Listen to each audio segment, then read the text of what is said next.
souhaité avoir à ma disposition. Je n'ai jamais commandé qu'un crime soit commis. J'ai toujours ordonné des missions nécessaires dans le cadre d'une attaque ou d'une défense. Dans le cadre de mes capacités, j'ai sanctionné immédiatement certains actes. Sur avis de mes collaborateurs et des instances supérieures, certains actes ont été enregistrés, répertoriés pour que des actions soient engagées par la suite au moment où ceci ne sera pas contre-productif, n'aura pas d'effet néfaste sur la défense. Je me suis opposée à des actes répréhensibles au péril de ma vie.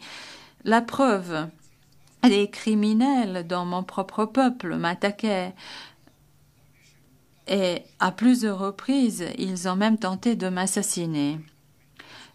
Des documents à l'appui existent, ils ont été communiqués par moi au bureau du procureur. Si je cite tout cela, c'est pour vous illustrer le contexte dans lequel j'ai été amenée à agir.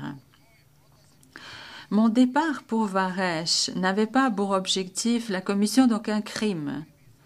Aucun crime qui aurait pu susciter l'attaque de l'armée de Bosnie-Herzégovine sur Varesh, suite à quoi le peuple croate, dans le cadre de tel ou tel scénario, aurait dû quitter cette zone. L'attaque menée par l'armée de Bosnie-Herzégovine sur Varesh était en cours depuis plusieurs jours. Le HVO de Varesh avait demandé de l'aide.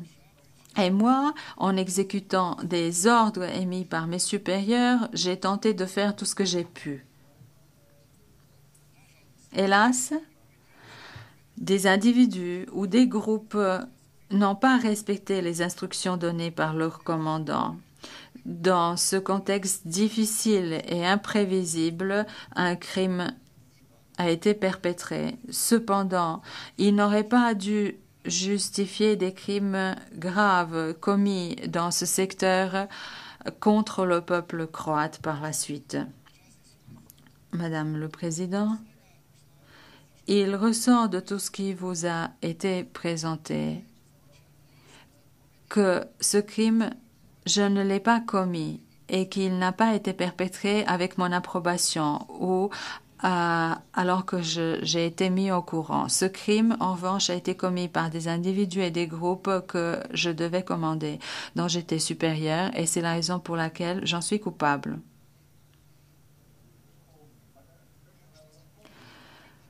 Le commandant est celui qui est reconnu à partir du moment où des gestes positifs ont été commis par lui et par des hommes qu'il commande. De même, la déontologie, l'éthique militaire et l'honneur militaire lui commandent.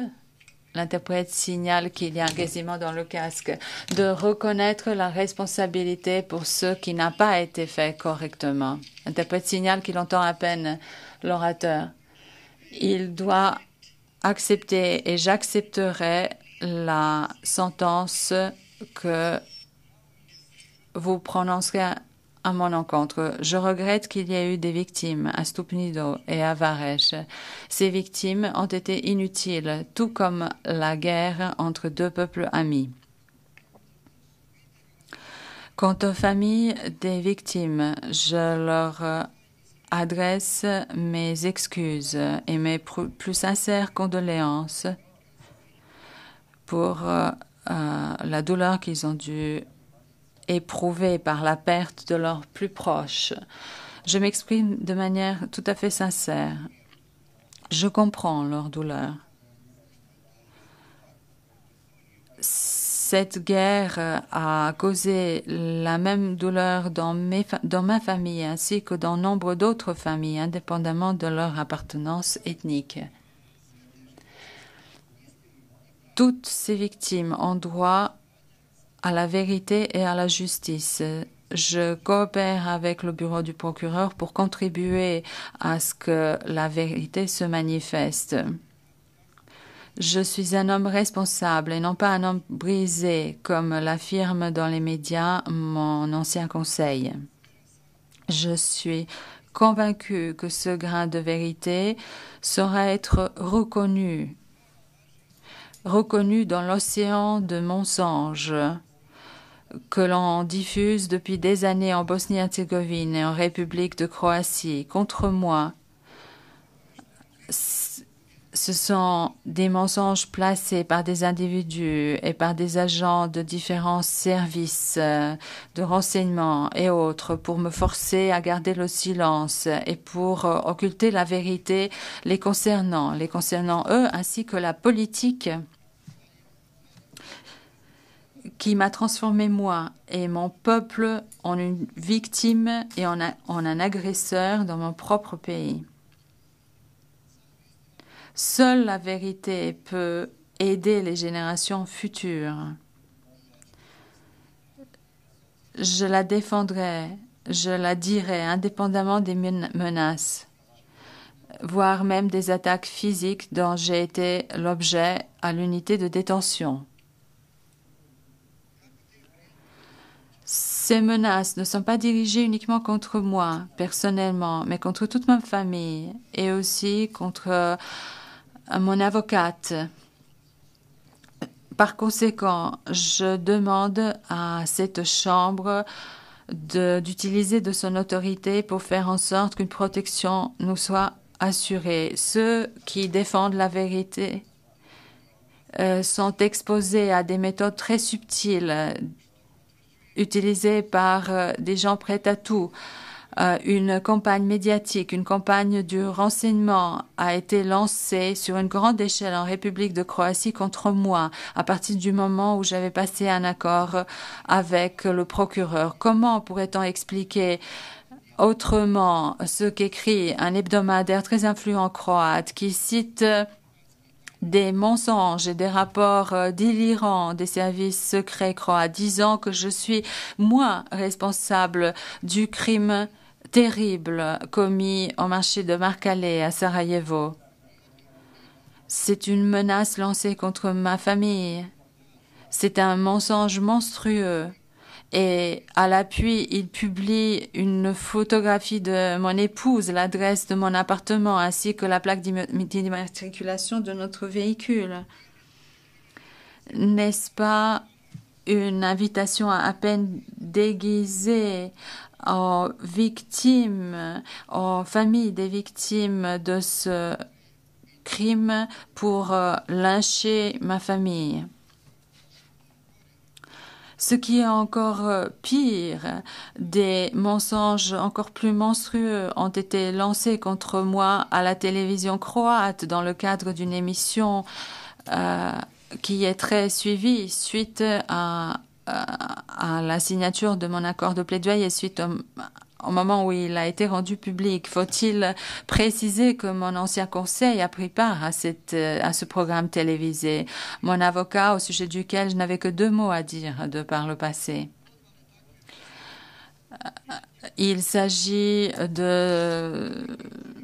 du prix superchéri de menaces en Croatie de la part de certains qui avaient coopéré de par le passé avec ce tribunal. Ceci m'incite à faire preuve de prudence et à me préoccuper de la sécurité de ma famille. Il s'agit de méthodes bien connues. Il s'agit de personnes qui sont au service du régime